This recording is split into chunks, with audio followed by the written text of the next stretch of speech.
It's May 29th here in Seoul, and I'm Kim Dami. We begin with the stories making the headlines at this hour, starting with early voting for the June 3rd presidential election. The first of 2 days of early voting is underway as of 6 a.m. Thursday here in South Korea. Early voters can vote at any of the 3,569 polling stations across the country by presenting their government-issued identification cards. And the main presidential runners are voting early on the first day of the early voting period, which also means a conservative merger between People Power Party's Kim Moon-soo and Reform Party's Lee Jun-seok has officially fallen flat. And as we come on air, South Korea's central bank has cut its policy rate to 2.5% as part of efforts to shore up the sluggish economy. 2 days of early voting have begun in South Korea to elect the country's 21st president. Voters across the country are already making their ways to polling stations 5 days earlier than the actual election day. And our An Sung-jin is at one of them here in Seoul. Good morning, Sung-jin. Good morning, Dami. So, Sung-jin, which of the country's 3,569 polling stations are you at? Right, Tommy. So I'm standing in front of an early voting polling station in Yeoksamdong, Gangnam-gu district, an area bustling with many offices and business people. I've been out here since fairly early in the morning, and as you can probably see behind me, we saw an influx of voters coming in early to vote before they headed to work. So many as the officials had to control the line, which extended way beyond the polling station in front. I'm 20 years old, so this is my first time to vote. I hope someone who can bring national unity and enhance people's livelihoods becomes the next president. I've been waiting to vote, and I wanted to do so as soon as I could. I came early before work because I couldn't wait out of frustration. So there haven't been much issues with the voting process going fairly smoothly. And for this presidential election, there are more than 3,500 polling stations nationwide, with around 420 of them in Seoul.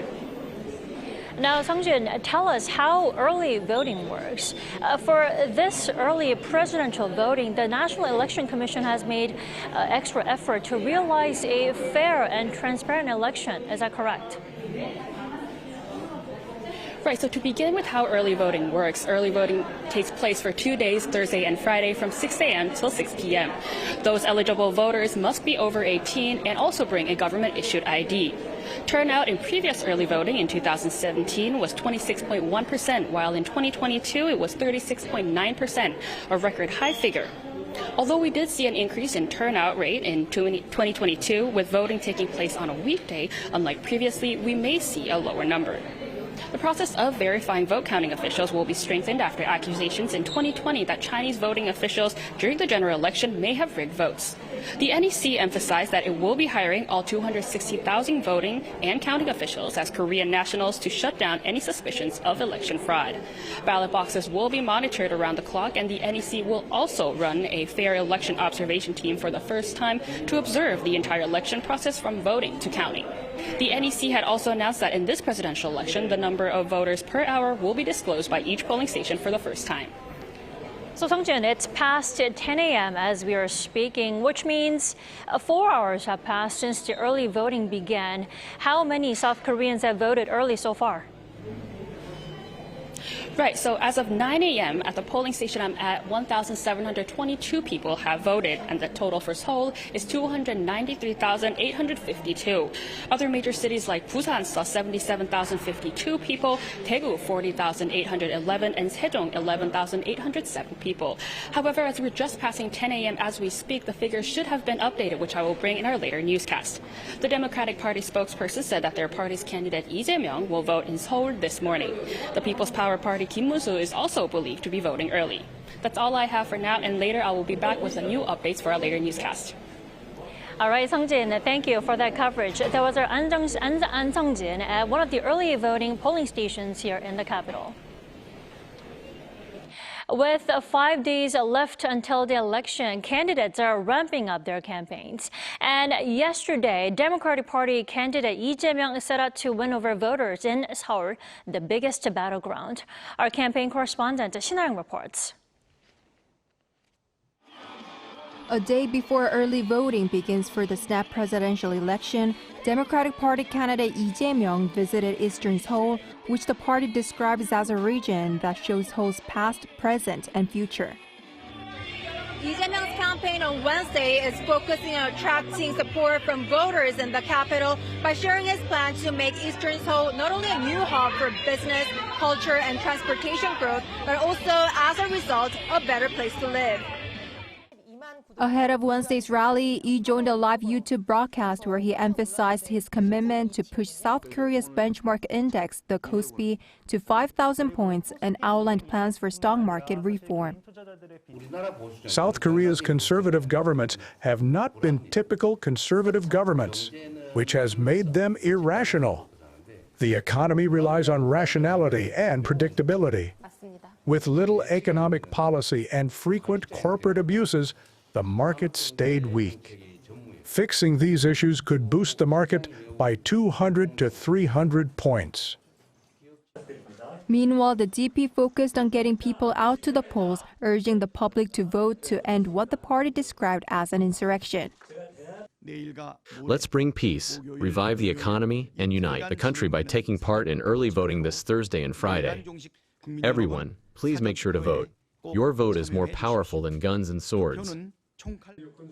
Floor leader and acting chairman Park Chan-dae, who also serves as a chair of the presidential campaign committee, also noted that overseas voter turnout had reached a record high, reflecting a strong desire among Koreans abroad for peace and change in the country.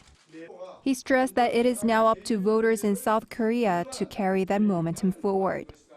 He is expected to cast his vote in Seoul's Sinchon on the first day of early voting and encourage others to take part as well.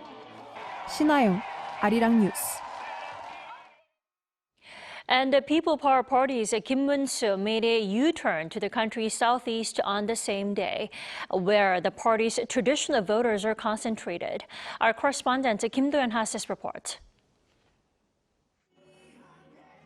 Uniting traditional supporters of the party amid the impeachment fallout was People Power Party candidate Kim Moon-soo's final move before the start of the early voting. On Wednesday, Kim toured in Gyeongsangdo region, a traditional conservative stronghold, which he certainly needs to secure for any chance of turning things around in the election. While targeting local voters, he also appealed to younger voters by visiting a university in the region and pledged more jobs and opportunities. It's not just about simply providing jobs. Within this system, professors and students actually run research labs themselves, develop new ideas there, try launching startups based on those ideas, and we support them until they succeed.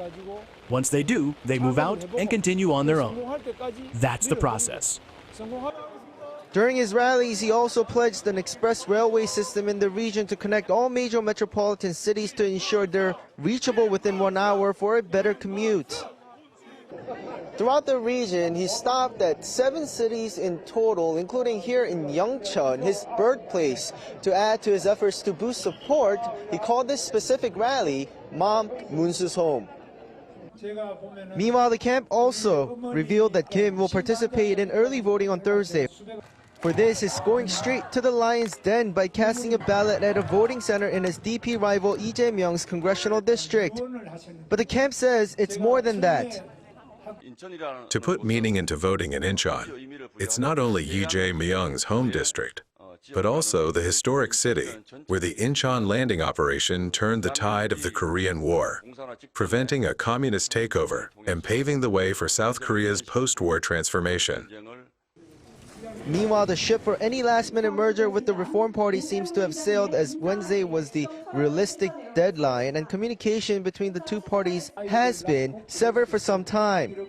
The PPP claimed that a three-way race has its own benefits, with Reform Party voters changing their minds as their votes seem like a waste in the end. Kim Do-yeon, Arirang News, Yeongcheon.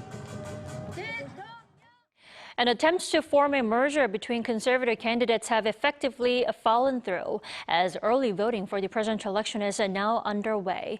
Around midnight on Thursday, with just 6 hours left before early voting began, the People Power Party's Kim Moon-soo aimed to track down Lee Jun-seok of the Reform Party at Lee's office at the National Assembly.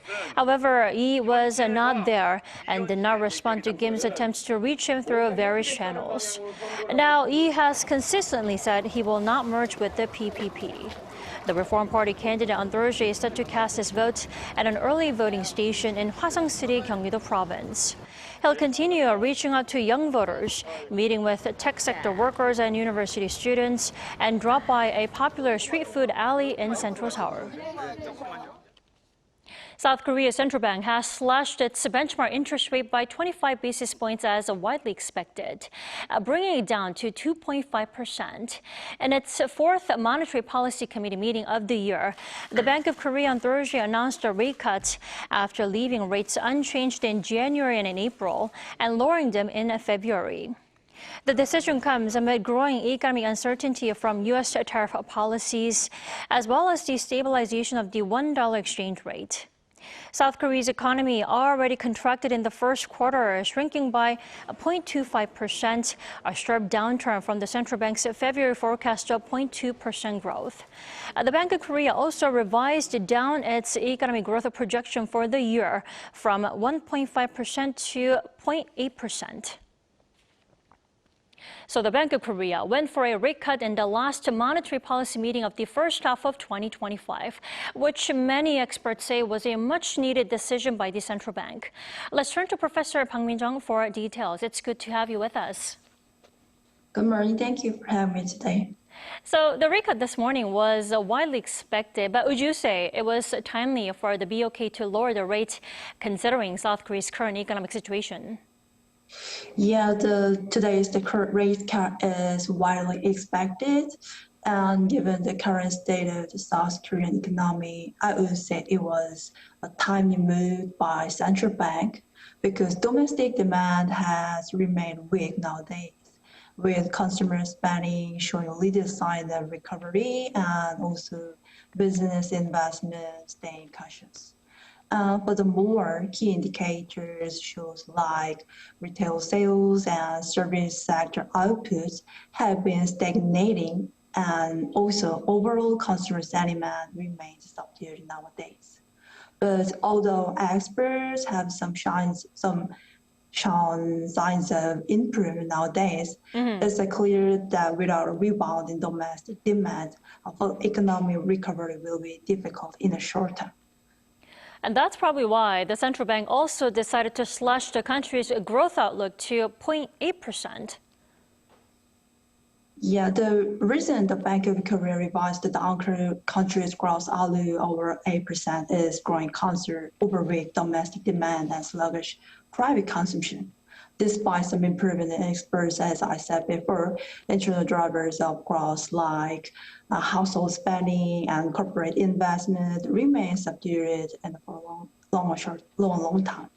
There are also broader concerns about a slowdown in the job market and ongoing uncertainties in the global economy, including geopolitical tensions and supply chain risks. All of these factors weigh on consumer confidence and overall economic momentum. So the downgrade outlook is not just a reaction to the short-term data. It's a signal of the Bank of Korea's recognition that the recovery is likely to be slow and more fragile than previously were expected. Well, what we can look forward to next month is tariff negotiations are being resumed with the U.S. under the new South Korean government. Now, the upcoming discussions in June will be crucial in measuring how much South Korea's economy will expand this year. Is that correct?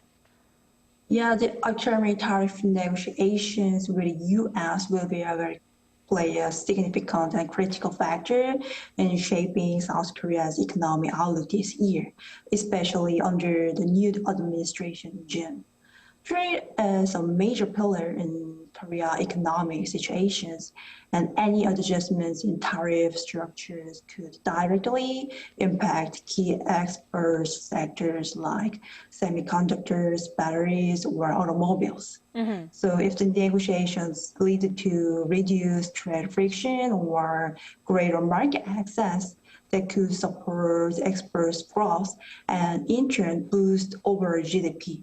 But on the other hand, if tensions escalate or if South Korea faces pressure to make some unbearable concessions, it could downgrade. It means it could damp business sentiment and slow down the recovery. Professor, going back to the Bank of Korea's decision for a rate cut, the recent strengthening of the Korean won also played a significant role in today's rate cut, didn't it? Yes, the recent strengthening of the Korean won did play a significant role in the Bank of Korea's decision to cut interest rates. So the appreciation of the won, which rebounded approximately 9% from its lows in April, alleviated some of the central bank's concerns about currency-induced inflation. So a stronger won reduces the cost of imports, thereby easing inflationary pressures and providing the Bank of Korea with more flexibility to lower rates to support economic growth. So moreover, the stabilization of the won migrated risk is associated with capital outflows and financial instability. So finally, a much-needed rate cut, and all eyes are on what the year-end interest rate will look like at the end of 2025. Many analysts are betting on 2.25%. Professor Bach, are you also one of the 2.25% betting analysts?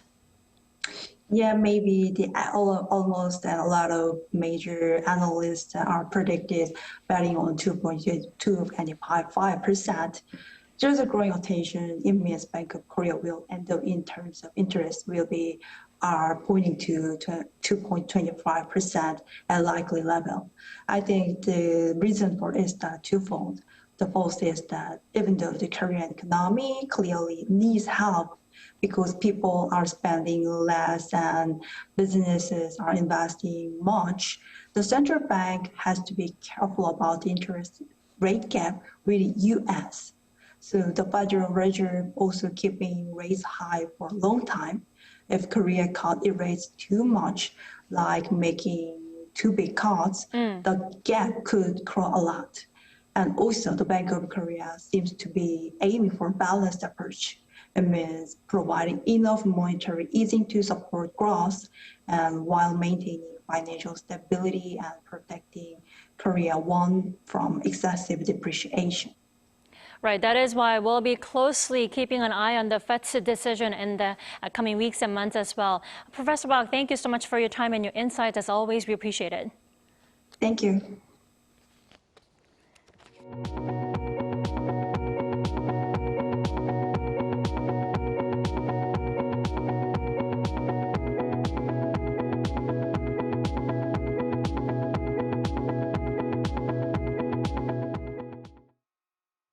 Russia has proposed holding second round of direct talks with Ukraine in Istanbul next Monday. U.S. President Donald Trump doubled down on his criticism of Russian President Vladimir Putin, saying he'll know soon if the Russian leader is just tapping him along. Lee Seung-jae reports. Moscow has proposed holding another round of direct talks with Kyiv.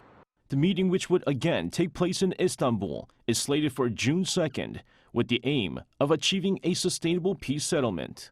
The Russian side, as agreed, has promptly developed a relevant memorandum which sets out our position on all aspects of reliably overcoming the root causes of the crisis. Our delegation, led by Vladimir Medinsky, is ready to present this memorandum to the Ukrainian delegation and to provide necessary clarifications during the second round of direct talks in Istanbul next Monday, June 2nd. However, there was no immediate response from Ukraine. The proposed talks come as their previous meeting on May 16th in Istanbul ended without an agreement on a ceasefire. Russia's top envoy Sergei Lavrov expressed hope that those interested in the success of the peace process will support holding a new round of Russia-Ukraine negotiations in Istanbul. Meanwhile, U.S. President Donald Trump said Wednesday that he doesn't want to impose any new sanctions on Russia yet, as he does not want such penalties to interfere with getting a ceasefire. When asked by a reporter if he believes Russian President Vladimir Putin is sincere about ending the war, Trump said he'll know in about 2 weeks. I can't tell you that, but I'll let you know in about 2 weeks. Within 2 weeks, we're going to find out very soon. We're going to find out whether or not he's tapping us along or not. And if he is, we'll respond a little bit differently, but it'll take about a week and a half, 2 weeks. The U.S. president also said Putin may be intentionally delaying ceasefire negotiations while expressing his disappointment over recent Russian strikes in Ukraine. Lee Seung-jae, Arirang News. In the meantime, U.S. President Donald Trump has called for a drastic reduction in the number of international students at Harvard University, proposing a cap of just 15%. That's less than half of the current figure. Our Kim Jung-sil has the details. Speaking from the Oval Office on Wednesday, President Trump said Harvard's international student enrollment is too high and should be reduced. About 31% of their students are foreign-based, almost 31%. And I think they should have a cap of maybe around 15%, not 31%. We have people who want to go to Harvard and other schools. They can't get in because we have foreign students there. It's part of the growing pressure on the school from the Trump administration. Last month, it froze $2.2 billion in federal funding to the school. It then suspended the school's authority to issue I-20 visas, halting new international admissions. We want to know where those students come. Are they troublemakers? What countries do they come? Many of those students were troublemakers caused by the radical left lunatics in this country. Following President Trump's remarks, Secretary of State Marco Rubio announced a new crackdown, saying the U.S. will aggressively revoke visas for Chinese students, including those linked to the Chinese Communist Party or studying in critical fields. New applications from China and Hong Kong will also face tougher scrutiny. Trump says he wants Harvard to be great again, but not everyone on campus agrees. The attack on Harvard and its international students is part of a deeper effort to defund and dismantle the academic world. What makes Harvard Harvard is its ability to bring back the best and the brightest from all around the world, and that is what is under threat right now. In South Korea, students say new visa appointments at the U.S. Embassy are currently unavailable. This comes as the U.S. moves to expand the social media screening for international applicants. Kim Jung-sil, Arirang News.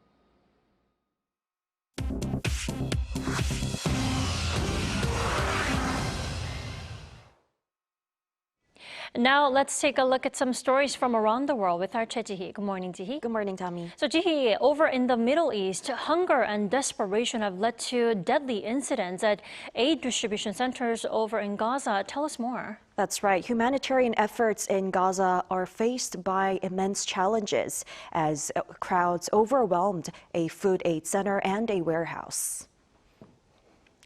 Despite scenes of chaos and conflicting casualty claims, aid distribution by the U.S. and Israeli-backed Gaza Humanitarian Foundation resumed for a second day on Wednesday.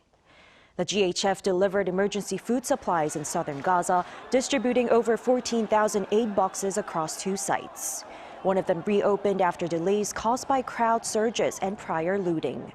Al Jazeera cited at least 9 deaths over 2 days, while Gaza's health ministry reported 1 fatality and 48 injured on the first day alone. Meanwhile, the World Food Program confirmed that crowds stormed one of its warehouses in central Gaza, leading to 2 deaths. The GHF plans to continue distributions on Thursday, with Israeli Prime Minister Benjamin Netanyahu reaffirming support for the mission. Mexico will hold its first ever public election for federal judges, including Supreme Court justices across the country on June 1st, marking a shift in the nation's judicial selection process. The elections will fill 881 federal judicial positions, including 9 Supreme Court justices, electoral tribunal magistrates, and district judges. The initiative stems from constitutional reform enacted in September 2024, which changed the judiciary from an appointment-based system to one determined by popular vote. Proponents, including President Claudia Sheinbaum and her predecessor, argue that electing judges will enhance accountability and reduce corruption within the judiciary. However, opponents expressed concerns that it may compromise judicial independence, making judges susceptible to political and criminal influence. Voters will receive 6 separate ballots to elect officials across various judicial levels. However, the complexity of the process means expected voter turnout below 30%. In Switzerland, a glacier collapse on Wednesday buried the alpine village of Blatten under a massive landslide. The catastrophe occurred at around 3:30 p.m. local time as a significant portion of the Birch Glacier broke off, triggering the landslide. The avalanche of ice, mud, and rock covered about 90% of the village, destroying homes and infrastructure. Around 300 residents and their livestock had been evacuated a few days before the event after geologists warned of the glacier's instability. Despite the evacuation, 1 person remains missing and search and rescue operations are ongoing.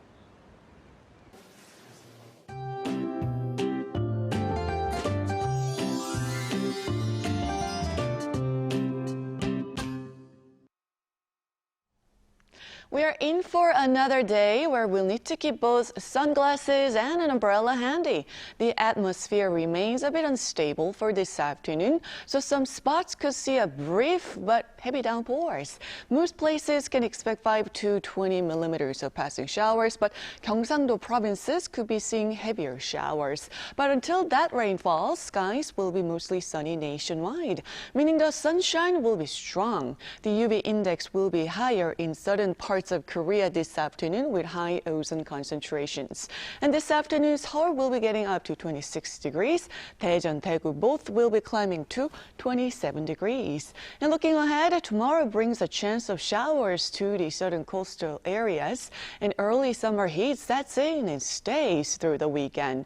Meanwhile, the weather is looking promising for the presidential election next Tuesday.